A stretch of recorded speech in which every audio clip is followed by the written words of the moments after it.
نبی رحمت صلی اللہ علیہ وسلم نے ارشاد فرمایا تھا کہ لوگوں افطار کرنے میں جلدی کرو، اور جب تک تم افطار میں جلدی کرو گے تم اس وقت تک خیر میں رہو گے. خیر و برکت، خیر و رحمت، باعث خیر ہے افطار میں جلدی کرنا. یہ خیر کا فلسفہ پتہ ہے کیا؟ جلدی کا مطلب یہ بھی نہیں ہے کہ زور میں ہی کر لیا، عصر کے بعد کر لیا. جلدی کا مطلب یہ نہیں. جلدی کا مطلب کیا ہے؟ یہ خیر کا فلسفہ کیا ہے؟ یہ خیر کا فلسفہ ہی ہے. اب تم یہ بولو کہ کوئی بات نہیں، اگر میں 10 منٹ تھوڑا لیٹ کر لوں زیادہ ثواب مل جائے گا. میں عشاء تک لے جاؤں روزے کو زیادہ ثواب مل جائے گا. اور عشاء تک کیا، میں تو 24 گھنٹے بھوکا رہ سکتا ہوں، پیاسا رہ سکتا ہوں، ثواب زیادہ ملے گا. اللہ نے کہا خبردار، اسٹیمنا نہیں مانگا میں نے تم سے. اسٹیمنا نہیں دیکھنا میں نے تمہارا کہ تمہارا اسٹیمنا کتنا ہے. میں نے یہ دیکھنا ہے تم فرما بردار کتنے. میں نے تابعداری دیکھنی ہے، میں نے اطاعت دیکھنی ہے. تمہارا اسٹیمنا ہوگا، تمہارا اسٹیمنا 24. میں نے جب کہا ہے کہ اس وقت کھولنا ہے کھولنا ہے، اس میں دیر نہیں کرنا. تو مجھے پتا ہے تو دیر تک رکھ سکتا ہے، مجھے پتا ہے تو 24 گھنٹے بھوکا رہ سکتا ہے، مجھے پتا ہے تیرا اسٹیمنا، لیکن میں نے اسٹیمنا نہیں دیکھنا. میں نے یہ دیکھنا ہے کہ تو فرما بردار کتنا ہے. یہ خیر کا فلسفہ ہے. خیر کس میں ہے؟ اللہ کے حکم میں خیر ہے. اللہ کا حکم آ گیا، روزہ افطار کر لو. آفتاب غروب ہو گیا، اب دیر نہ کرنا، روزہ افطار کر لو. اللہ کا حکم یہ ہے، پیغمبر کا حکم یہ ہے، اللہ اور اس کے رسول کے حکم میں خیر ہی خیر. بات سمجھ میں آ رہی ہے؟ یہ فلسفہ ہے خیر کا. تمام قسم کی تعریفات اللہ وحدہ لا شریک، مالک ارض و سما، خالق کائنات کے لیے ہیں، اور بے شمار درود و سلام ہوں پیغمبر بحر و بر، شافی روز جزا، حضرت محمد مصطفیٰ صلی اللہ علیہ وآلہ وسلم کی ذات پر، جن کے ذریعے اللہ نے اہل کائنات کی ہدایت اور رہنمائی کا بندوبست فرمایا.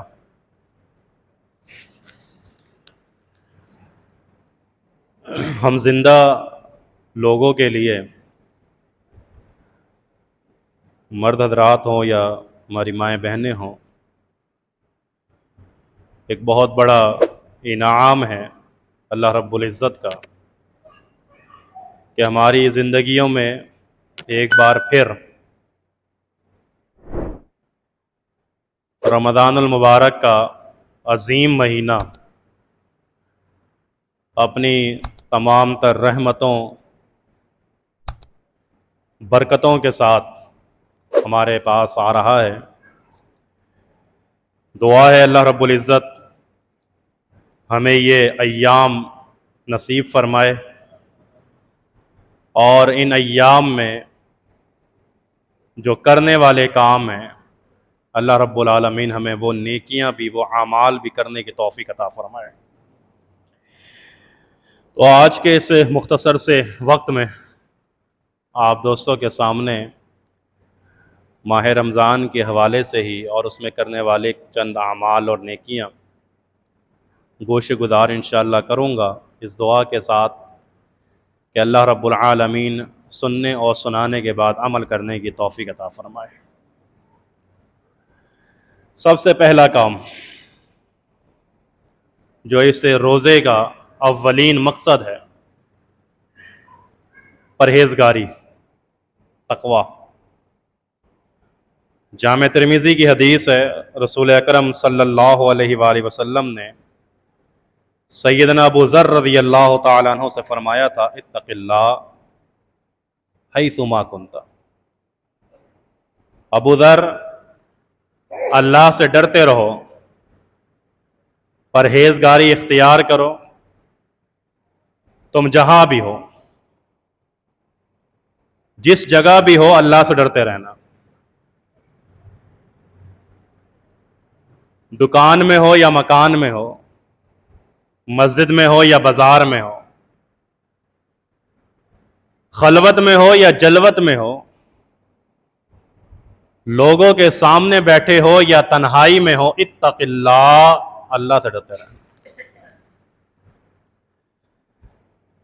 تقوی کا ایک فائدہ یہ بھی ہوتا ہے کہ انسان جانتا ہے کہ اللہ دیکھ رہا ہے، پھر وہ ہر قدم پھونک پھونک کر رکھتا ہے۔ جب اگر خوف ہے دل میں تو معلوم ہے کہ اللہ دیکھ رہا ہے، اگر میں نے کسی کے ساتھ زیادتی کری، غلط کیا، گناہ کے کام کیے، تو وہ دیکھ رہا ہے، تو وہ پھونک پھونک کے قدم رکھتا ہے۔ اس کا مطلب یہ ہے کہ انسان کی زندگی تقوی سے منظم اور مرتب ہو جاتی ہے، پھر وہ بے ڈھنگی زندگی نہیں گزارتا،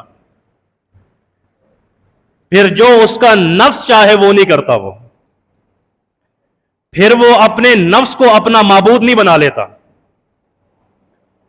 پھر وہ نفس کی خواہشات کے پیچھے نہیں چلتا، پھر جو اس کا دل چاہے وہ نہیں کرتا، بلکہ اللہ کے احکامات کے مطابق منظم اور مرتب زندگی گزارتا ہے۔ کاروبار میں بھی اللہ سے ڈرتا ہے، کسی کے ساتھ دھوکہ نہ کر دوں، کسی کو کم تول کے نہ دے دوں، بیوی بچوں کے حقوق میں بھی اللہ سے ڈرتا ہے، رشتہ داروں اور ہمسایوں کے حقوق میں بھی اللہ سے ڈرتا ہے، والدین کے حقوق میں بھی اللہ سے ڈرتا ہے۔ یعنی مکمل حقوق العباد میں اللہ سے ڈرنے والا ہے تو یقیناً اس کی زندگی بہترین انداز سے بہترین ٹریک پر گامزن ہے، منظم اور مرتب ہے۔ کس وجہ سے؟ تقوی کی وجہ سے۔ تو روزے کا اولین مقصد لعلکم تتقون، پرہیزگاری اختیار کرو۔ آج کتنے میرے ایسے نوجوان ہیں کہ جو ساتھ تو بیٹھے ہوتے ہیں، دوست احباب ساتھ بیٹھے ہیں، لیکن ایک آلہ ہے، ایک ڈیوائس ہے جس کو پکڑ کر ساتھ بیٹھنے کے باوجود تنہا ہو گئے۔ ایک ہی کمرے میں رشتہ دار سارے بیٹھے ہیں، دوست بیٹھے ہیں، لیکن سب کے پاس اپنا اپنا ایک موبائل ہاتھ میں ہے، اور اس کے باوجود ساتھ بیٹھنے کے باوجود تنہا ہو گئے ہیں، اور اس نے زندگیاں برباد کر دی ہیں۔ یاد رکھیے، اسلام کسی ڈیوائس، کسی آلے کے مخالف نہیں ہے۔ کوئی بھی ڈیوائس آتی ہے، الیکٹرانک ہو، کوئی بھی آلہ الیکٹرانک ہے، اس کے خلاف ہرگز نہیں ہے، اس کے غلط استعمال کے خلاف ہے۔ تو تنہائیوں میں جو یہ ہو رہا ہے، ہمیں ڈرنا چاہیے۔ اور میں نے ایک بات کہی تھی، شاید آپ کو یاد ہو، کہ تنہائی میں گناہ کرنے سے زیادہ ڈرو۔ ایک تو ہوتا ہے کہ سب کے سامنے کوئی غلطی گناہ ہو، تنہائی میں گناہ کرنے سے زیادہ ڈر۔ کیوں؟ کیونکہ جو منصف ہے وہی گواہ ہے۔ جو منصف ہے، جس نے انصاف کرنا ہے، جس نے فیصلہ سنانا ہے، وہی گواہ ہے۔ تو اکیلے کمرے میں گناہ کرنے سے زیادہ ڈر۔ تو فرمایا کہ تقوی اختیار کرو، پرہیزگاری اختیار کرو۔ روزے کا، رمضان کا اولین بہترین مقصد تقوی ہے۔ اگر یہ حاصل نہیں ہوا تو رمضان کا مقصد فوت ہو گیا، روزے کا مقصد فوت ہو گیا۔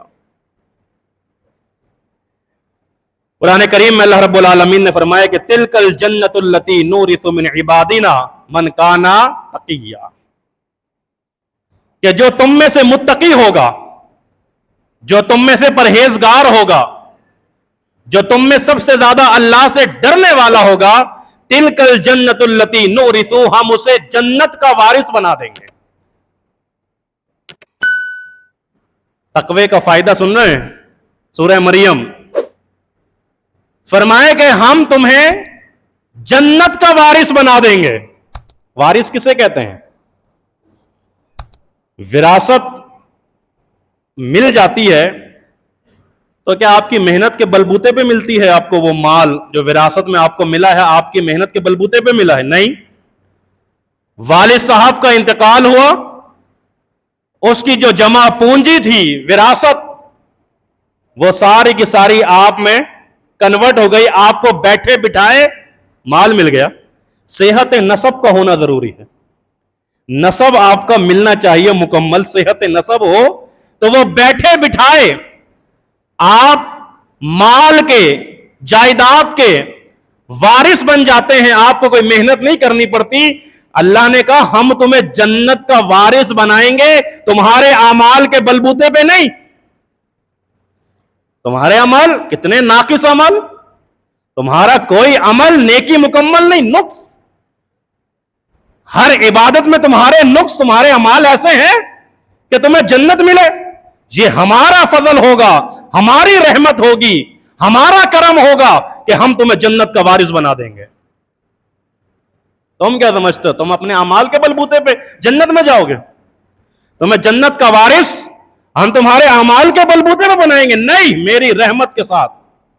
میری رحمت شامل حال نہ ہو، تمہاری نیکیاں، تمہارے اعمال ہیں اس قابل. تو تقوی کا سب سے بڑا فائدہ، اللہ کہہ رہا ہے میں تمہیں جنت کا وارث بنا دوں گا.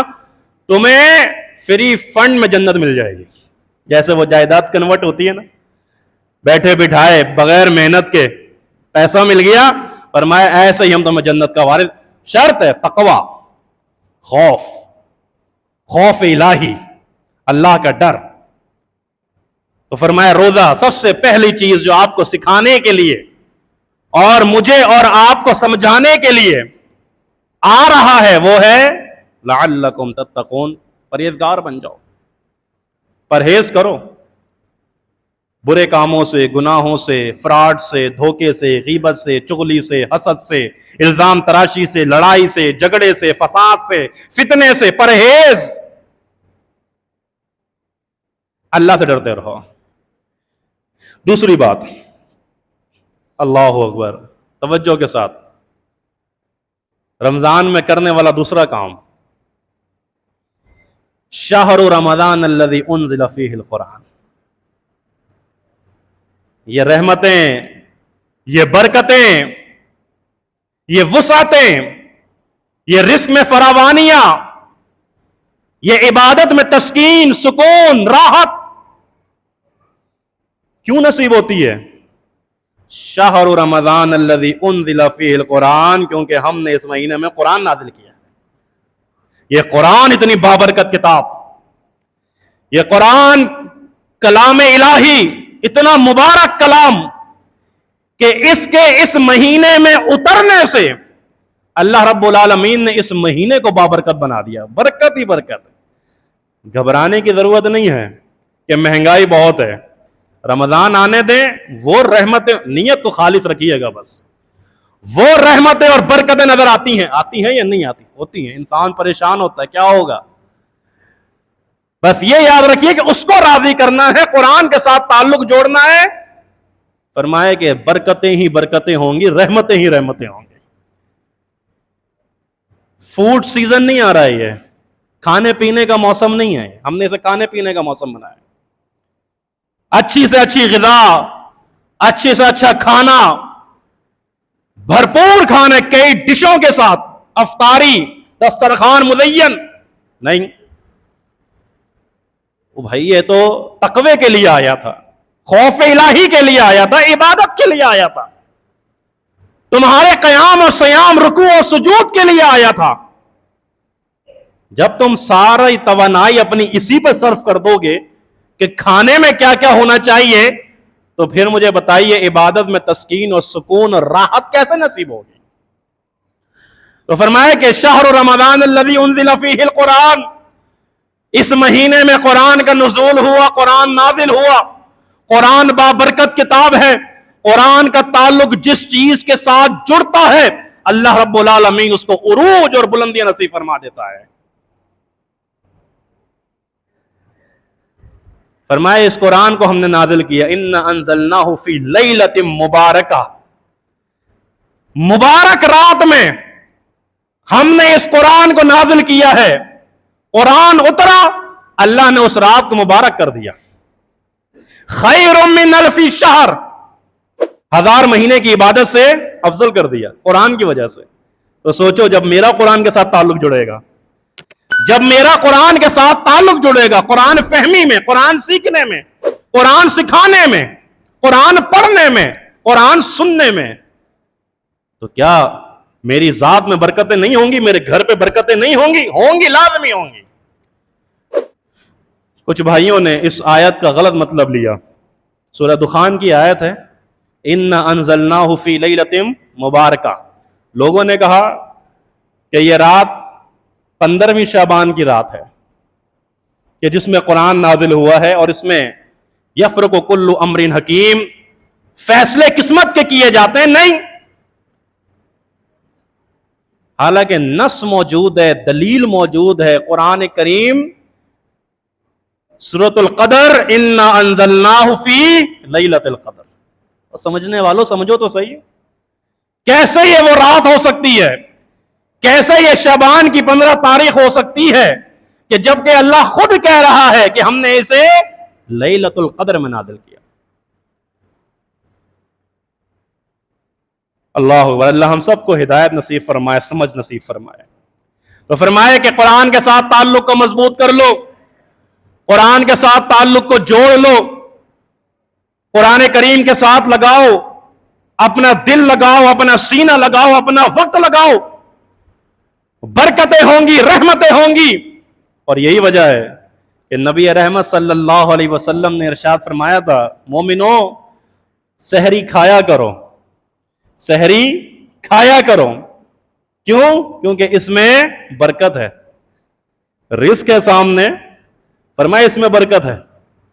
برکت کیوں ہے؟ شہر رمضان الذی انزل فیہ القرآن، ہر چیز میں برکت، مال میں برکت، کھانے میں برکت، وقت میں برکت۔ پورے رمضان آپ کو برکتوں کا نزول نظر آتا ہے، وجہ رمضان میں کس قرآن کو اللہ رب العالمین نے نازل کیا، قرآن کی وجہ۔ پھر دوسری حدیث، نبی رحمت صلی اللہ علیہ وسلم نے ارشاد فرمایا تھا کہ لوگوں افطار کرنے میں جلدی کرو، اور جب تک تم افطار میں جلدی کرو گے تم اس وقت تک خیر میں رہو گے، خیر و برکت، خیر و رحمت، باعث خیر ہے افطار میں جلدی کرنا۔ یہ خیر کا فلسفہ پتہ ہے کیوں؟ جلدی کا مطلب یہ بھی نہیں ہے کہ زور میں ہی کر لیا، عصر کے بعد کر لیا، جلدی کا مطلب یہ نہیں۔ جلدی کا مطلب کیا ہے؟ یہ خیر کا فلسفہ کیا ہے؟ یہ خیر کا فلسفہ یہ، اب تم یہ بولو کہ کوئی بات نہیں، اگر میں 10 منٹ تھوڑا لیٹ کر لوں زیادہ ثواب مل جائے گا، میں عشاء تک لے جاؤں روزے کو زیادہ ثواب مل جائے گا۔ اور عشاء تک کیا، میں تو 24 گھنٹے بھوکا رہ سکتا ہوں، پیاسا رہ سکتا ہوں، ثواب زیادہ ملے گا۔ اللہ نے کہا خبردار، اسٹیمنا نہیں مانگا میں نے تم سے،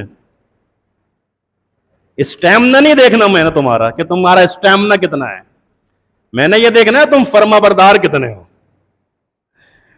میں نے تابعداری دیکھنی ہے، میں نے اطاعت دیکھنی ہے۔ تمہارا اسٹیمنا ہوگا، تمہارا اسٹیمنا 24، میں نے جب کہا ہے کہ اس وقت کھولنا ہے کھولنا ہے، اس میں دیر نہیں کرنا۔ تو مجھے پتا ہے تو دیر تک رکھ سکتا ہے، مجھے پتا ہے تو 24 گھنٹے بھوکا رہ سکتا ہے، مجھے پتا ہے تیرا اسٹیمنا، لیکن میں نے اسٹیمنا نہیں دیکھنا، میں نے یہ دیکھنا ہے کہ تو فرما بردار کتنا ہے۔ یہ خیر کا فلسفہ ہے۔ خیر کس میں ہے؟ اللہ کے حکم میں خیر ہے۔ اللہ کا حکم آ گیا، روزہ افطار کر لو، آفتاب غروب ہو گیا، اب دیر نہ کرنا، روزہ افطار کر لو۔ اللہ کا حکم یہ ہے، پیغمبر کا حکم یہ ہے، اللہ اور اس کے رسول کے حکم میں ہی خیر ہی خیر ہے۔ بات سمجھ میں آ رہی ہے؟ یہ فلسفہ ہے خیر کا۔ اور پھر ایک بات اور نوٹ کر لیں، یار دوست کہتے ہیں ہم آپ کو فلاں رات کو کھانا بھیجتے ہیں، آپ لیتے نہیں، فلاں دن کھانا بھیجتے ہیں، آپ کھاتے نہیں ہیں، منع کر دیتے ہیں، دروازے سے ہی رخصت کر دیتے ہیں۔ رزق کو بھی کوئی منع کرتا ہے؟ اللہ کا رزق ہے، کھانے کو بھی کوئی منع کرتا ہے؟ اسی میں سمجھ لیجئے اس فلسفے کو، اس مسئلے کو بھی اسی افطار میں سمجھ لیجئے۔ دسترخوان لگا ہوا ہے، پانی، کھجور، پھل موجود ہے، کیوں نہیں کھاتے بھائی؟ جب تک کہ کس چیز کا انتظار کر رہے ہو؟ انتظار کی، یہ بھی تو رزق پڑا ہے نا، سامنے رزق ہے بھائی، سامنے رزق ہے، کھانا ہے، کھاؤ، کیوں رکے ہوئے ہو؟ اللہ کے حکم کا انتظار کر رہے ہیں۔ جب تک اللہ کا حکم نہیں آئے گا تمہارا یہ رزق حلال بھی حلال نہیں ہے، تمہارے لیے حلال نہیں ہے۔ اللہ کا حکم آئے گا، اس کے بعد یہ رزق تمہارے لیے کیا ہو جائے گا؟ بات سمجھ میں آ رہی ہے؟ انما حرم علیکم المیتۃ والدم ولحم الخنزیر وما اہل بہ لغیر اللہ فمن اضطر غیر باغ ولا عاد فلا اثم علیہ ان اللہ غفور رحیم۔ میرے اللہ نے بتا دیا، سمجھا دیا، فلسفہ سمجھا دیا، خیر اور برکت کا فلسفہ سمجھا دیا۔ خیر کس میں ہے؟ اللہ کے حکم میں ہے۔ برکت کس میں ہے؟ نبی رحمت صلی اللہ علیہ وسلم کے احکامات میں برکت ہے۔ باعث خیر، باعث برکت، ہمیشہ توانا رہو گے، ہمیشہ ایمان والی، صحت والی زندگی گزارو گے جب تک کہ اللہ اور اس کے رسول کے احکامات کے پابند رہو گے۔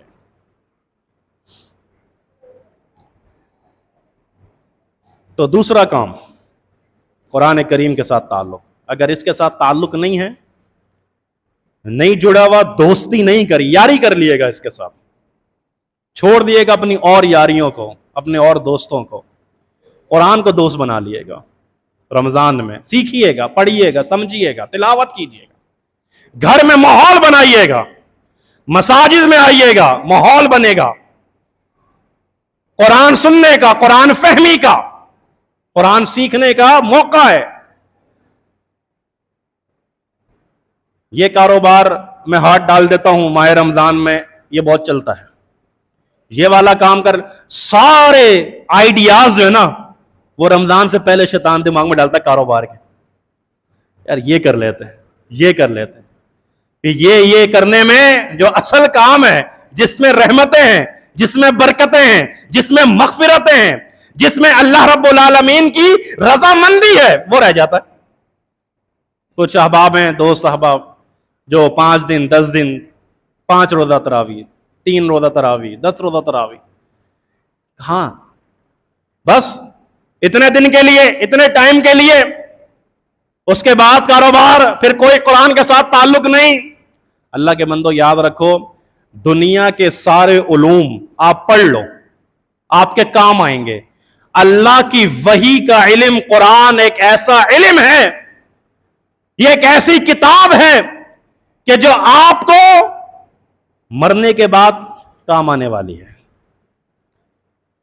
مرنے کے بعد مجھے بتائیے، جس کے پیچھے ہم اپنی جان نچھاور کرتے ہیں، دن رات ایک کرتے ہیں، اولاد کام آتی ہے؟ وہی اولاد کام آئے گی نا آپ کے کہ جو نیک ہوگی، فرما بردار ہوگی۔ آپ تو اکیلے ہی جائیں گے نا اپنے اعمال کے ساتھ، اولاد بھی نہیں ہے، مال بھی نہیں ہے، اہل بھی نہیں ہے، عیال بھی نہیں ہے، صرف اعمال جا رہے ہیں۔ تو فرمایا اپنی اندھیری قبر کو اگر تم نے روشن کرنا ہے، قرآن پڑھنے والے بنو، تمہاری اندھیری قبر روشن ہوگی۔ تمہیں سفارش چاہیے کل کہ تمہارے اعمال ایسے نہیں کہ تمہاری مغفرت ہو سکے، تو آؤ پھر قرآن کے ساتھ تعلق جوڑو۔ قرآن آئے گا تھکی ہوئی شکل میں، نوجوان کی شکل میں تھکا ہوا آئے گا، اللہ سے سفارش کرے گا، اللہ اس نے دنیا میں مجھے پڑھا، اتنی تلاوت کری، اتنا پڑھتا رہا کہ پڑھ کے مجھے تھکا دیا، آج یہ پریشان ہے، اللہ میں سفارش کرتا ہوں کہ اس کو اپنی رحمت کے ساتھ جنت کے اندر داخل کر دے۔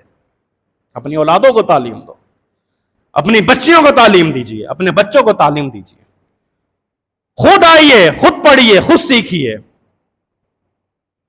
تو خیر و برکت چاہیے ماہ رمضان میں، قرآن کے ساتھ تعلق کو چھوڑیے۔ تیسری چیز، دعا نہیں ہے تو پھر مزہ نہیں ہے عبادت میں۔